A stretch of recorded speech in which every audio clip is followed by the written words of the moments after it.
अस्सलाम वालेकुम। मैं अतिया नूर इलाहाबाद इंडिया से बहुत शुक्रगुज़ार हूँ अदबी काफ़िला इंटरनेशनल ग्रुप की और इस इंटरनेशनल ग्रुप के एडमिन जनाब शमशाद हुसैन सिराई साहब की, जो कि उर्दू के फ़रोग़ के लिए बहुत नेक काम कर रहे हैं और बेहद मेहनत कर रहे हैं। वो ख़ुद भी एक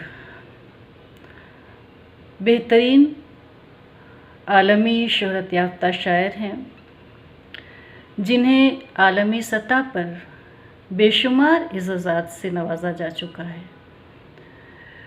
मैं उन्हें बहुत मुबारकबाद पेश करती हूँ और अपनी नेक ख्वाहिशात पेश करती हूँ। वो इसी तरह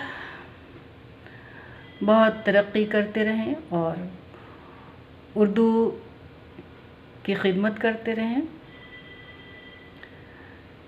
बहुत सारी मुबारकबाद।